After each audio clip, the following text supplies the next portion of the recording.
Friends, सकट चौथ का व्रत 6 जनवरी 2026 को रखा जाएगा। इस दिन माताएं अपने बच्चों की लंबी आयु, सुख समृद्धि के लिए और निसंतान दंपत्ति बच्चों के लिए व्रत करते हैं ताकि उनकी गोद जल्दी ही भर जाए। तो सकट चौथ माता वाले दिन कथा भी जरूर सुननी चाहिए, इसके बिना व्रत पूर्ण नहीं माना जाता।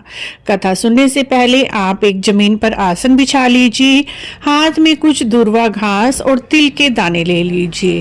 एक प्लेट में गणेश जी महाराज को विराजमान करें और तिल गुड़ का के लड्डू का भोग लगाएं। एक जल का लोटा भरकर बैठ जाएं और कथा सुनें।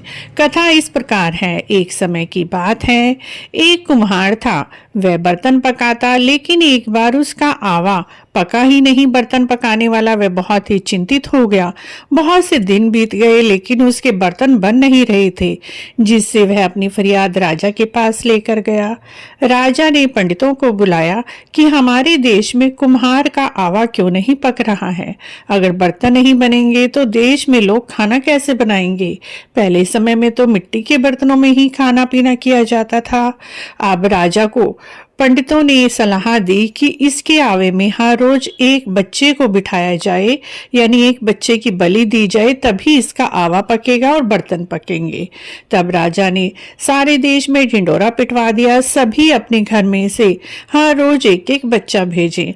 अब तो हर रोज एक बच्चे की बलि दी जाती, तभी 2 दिन में आवा पकता था। अब तो कुम्हार का आवा पकने लगा, बर्तन बनने लगे। उसी देश में एक बुढ़िया माई रहती थी। वह पतिहीन थी, लेकिन उसके एक ही पुत्र था। उस दिन उसके घर की बारी आई। उसके पुत्र को आवे में बैठना था। बुढ़िया बहुत ही परेशान हो गई, क्योंकि उसके जीवन का एकमात्र सहारा उसका पुत्र ही था। उसने सकट चौथ माता की से प्रार्थना की, क्योंकि वह हर महीने की सकट चौथ का व्रत करती थी और तिल गुड़ का भोग सकट माता को लगाती थी। उसने थोड़े से तिल अपने बेटे को बांध कर दे दिए और कहा, जब आवे में बैठे तो इस तिल को अपने चारों तरफ बोकर बैठ जाना। अब तो लड़के की बारी आई। लड़के को आवे में बिठाया कुम्हार ने। लड़के ने अपने चारों तरफ तिल बो लिए और जय सकट माता कहते हुए अब आवे में बैठ गया।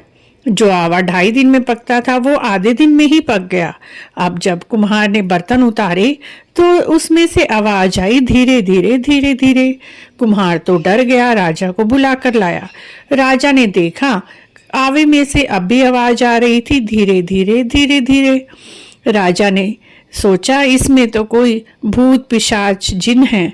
राजा ने अपनी तलवार निकाली, लेकिन तभी बुढ़िया का लड़का खड़ा हो गया और बोला, राजा जी, मैं कोई जिन नहीं हूँ, मैं तो बुढ़िया का बेटा हूँ, जिसे बलि के लिए आवे में रखा गया था। मेरी माँ हर महीने की सकट चौथ का व्रत करती है। सकट के तिल बोने से ही मैं जीवित हो गया और मुझे बाल भी बांका नहीं हुआ। राजा ने अब सारे नगर में ढिंडोरा पिटवा दिया। सकट चौथ माता का व्रत करें। कम से कम माघी कृष्ण पक्ष की चौथ का हर महिला व्रत करे, अपने बच्चों की सुख समृद्धि के लिए, शांति के लिए। अब तो पूरा देश माघी चौथ का व्रत करने लगा, जिसे तिल चौथ भी कहा जाता है, और उससे सभी के बच्चों की रक्षा हुई। जो भी इस कहानी को कहते हैं, सुनते हैं, उंकारा भरते हैं, उनके बच्चों की लंबी आयु होती है। आपको सकट चौथ माता की यह व्रत कथा कैसी लगी? अच्छी लगी है तो हमारे चैनल को जरूर सब्सक्राइब करें, लाइक करें। उसके बाद गणेश जी की कहानी भी सुननी चाहिए। गणेश जी की कहानी इस प्रकार है। एक चुटक मनार भगवान थे। चम्मच में दूध ले रहे थे, चुटकी में चावल। कोई मेरी खीर कर दो, कोई मेरी खीर कर दो। सब ने खीर बनाने से मना कर दिया। सब बोले, इतने से चावल और इतने दूध की कौन खीर बनाएगा। एक बुढ़िया माई थी, उसे छोटे से बालक पर तरस आ गया। उसने कहा, ले बेटा, मैं तेरी खीर बना दूं। वह छोटे छोटे बर्तन लेकर आई। तब बालक बोला, नहीं बुढ़िया, बड़े बड़े बर्तन लेकर आ। बुढ़िया बोली, तभी तो तेरी कोई खीर नहीं बनाता। बुढ़िया गुस्से में बड़े बड़े बर्तन लाकर पटक देती है। तब छोटा से बालक ने चम्मच से दूध गिराया तो दूध की धार बंद ना हो, चुटकी से चावल गिराए तो चावल की धार बंद ना हो। बुढ़िया पहचान गई, ये तो कोई देवी देवता है। बुढ़िया माई ने बड़े खुश होकर चूल्हे पर खीर चढ़ा दी। बोली, चुटक मनार, मैं तुझे कैसे बुलाऊं।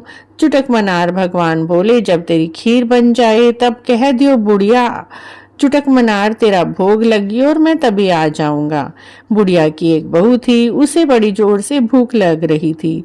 खीर बनने के बाद उसने कटोरा भरकर खीर लेकर दरवाजे के पीछे बैठकर बोला, चुटक मनार तेरा भोग लगी हो, मेरे को तो भूख लग रही है, मैं खीर खा रही हूँ। तब बुढ़िया माई आई, देखा खीर बन गई है। उसने चुटक मनार भगवान को आवाज लगाई।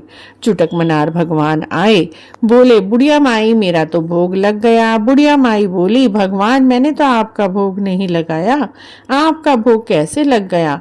चुटक मनार भगवान बोले, जब तेरी बहू ने दरवाजे के पीछे बैठकर खीर खाई तभी मेरा भोग लग गया। बुढ़िया बोली, भगवान अब इस खीर का क्या करूं? चुटक मनार भगवान बोले, जग जनार दे, सारे देश में ये खीर बांट दे। बुढ़िया बोली, भगवान मैं तो बुढ़िया हूं, मैं कैसे बांटूंगी? बुढ़िया को चुटक मनार भगवान ने चुटकियों में 12 बरस का कर दिया। बुढ़िया 12 बरस की हो गई। सारे देश में खीर बांटी तब भी खीर खत्म ना हुई। तब बुढ़िया माई बोली, चुटक मनार अब इस खीर का क्या करूं? तब चुटक मनार भगवान ने उस खीर का धन बना दिया और बुढ़िया माई को वरदान लेने के लिए कहा। बुढ़िया माई ने कहा, भगवान वैकुंठ का वास दो और मेरी पोत बहू सोने के कटोरे में दूध लेकर आए और भगवान विष्णु जी मुझे वैकुंठ में विमान में बिठाकर ले जाएं।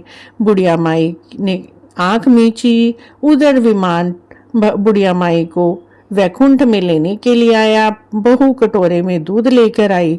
जैसे बुढ़िया को दिया वैसे सबको स्वर्ग का वास देना। बोलिए चुटक मनार भगवान की जय, गणेश जी महाराज की जय। इस कहानी को कहते सुनते हुंकारा भरते सबके सभी काम पूरे करना। बोलिए चुटक मनार भगवान की जय, विनायक जी की जय, गणेश जी महाराज की जय।